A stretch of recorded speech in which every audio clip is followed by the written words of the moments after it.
This is what most people think of when they picture Mexico City. But this is what my life actually looks like. I moved to Mexico almost 10 years ago with my 3 dogs and everything I owned in the back of my Pontiac Vibe. I had no plan, just to love of the culture, the people, and the beautiful weather. Today I wanted to share my journey from Vancouver to Mexico City and what I've learned along the way. I grew up in Vancouver. It's a beautiful city surrounded by mountains and the ocean, the kind of place where you're never really far from nature. Vancouver shaped me in many ways, but it also made me wonder what else was out there. I'd always find myself thinking after returning from traveling, people move to different countries every day. Why is it any different for me? And that simple question eventually led to the biggest decision of my life. Packing up my life and moving to another country taught me more about myself than I ever expected. When things didn't go according to plan, and, well, there's definitely been some ups and downs over the years, I discovered how resourceful I could be. My Mexican journey didn't actually start here in the capital. When I first arrived, I lived at the beach for a while in Cabo, San Lucas. And while I loved it, the warm sunny weather, the crystal clear water, and all those amazing adventures I had, I discovered that, small town life just wasn't for me. And after a year, I made my way to Mexico City, and I've been here ever since. It took me a while to get my bearings on this big city and finding a place to live. I had to hustle to find work and ended up working 3 part-time teaching jobs. Back then, working remotely wasn't really a thing yet, and, well, I was determined to make it work. When I started working here, I taught business English at a few different insurance companies, and even taught the secretaries of the President of Mexico. The 3 men who worked for the president were probably my funnest class. They were always joking around, and plus, hey, they put out really good tea and cookies for every lesson, which I thought was really nice. Their office was located in Zocalo, a neighborhood with such beautiful architecture. After every class, I'd walk around and take pictures of all the beautiful murals nearby. I only taught for a couple years, as you spend more time commuting than you do actually in the classroom. I then transitioned to working online and teaching there instead. When I came here, I was on a tourist visa like most expats, doing that dreaded 180-day visa run. This wasn't ideal, and it was getting kind of tiresome. Knowing that I wanted to stay long-term, I ended up hiring a consultant and applied for temporary residency. I was able to do this through the regularization program, which allows you to apply for a temporary residency through an expired tourist visa, although I don't think this program is around anymore. The consultant I went with actually created this program, so even though she didn't live in Mexico City, I felt that choosing her was definitely the right decision. The process was smooth. I showed up for my appointment time, I showed my paperwork, and then, many hours later, I walked out with my temporary residency card.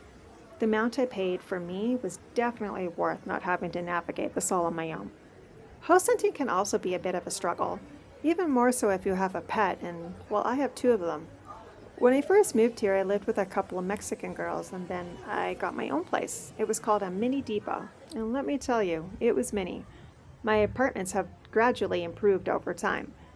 To rent a place, you typically need a co-signer, but foreigners likely don't have this requirement. A lot of them pay 2 to 3 times the damage deposit to get an apartment.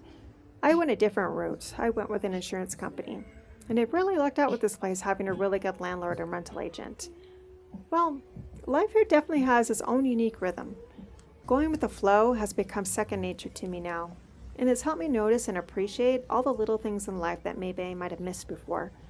When you embrace Mexico's pace instead of fighting it, life becomes so much richer. The culture of warm greetings here is one of those little things that makes everyday life here in Mexico so special. Even as a stranger, you might get a hug, a kiss on the cheek, or a genuinely curious "¿Cómo está?" It took me a while to adjust to this level of familiarity, coming from Canada where personal space can be a little bit sacred, or maybe that could just be me too.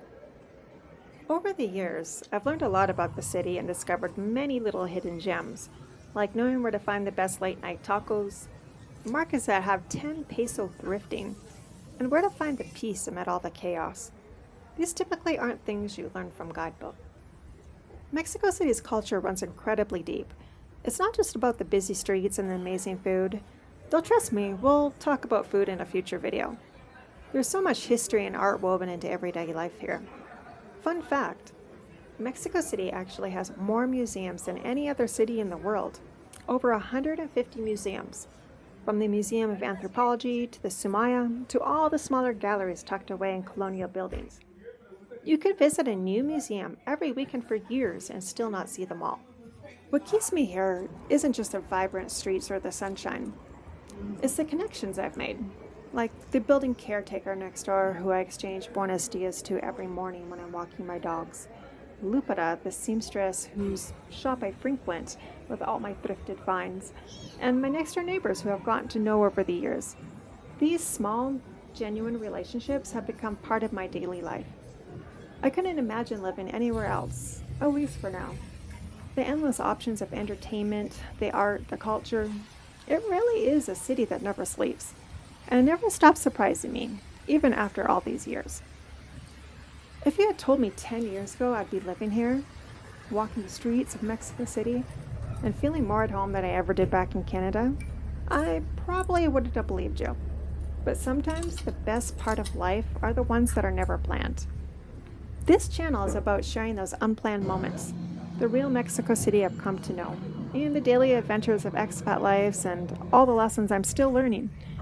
Subscribe if you want to see beyond the tourist guides and what it's really like to build a life in one of the world's most fascinating cities. Thanks for joining me on this journey, and I'll see you in the next video.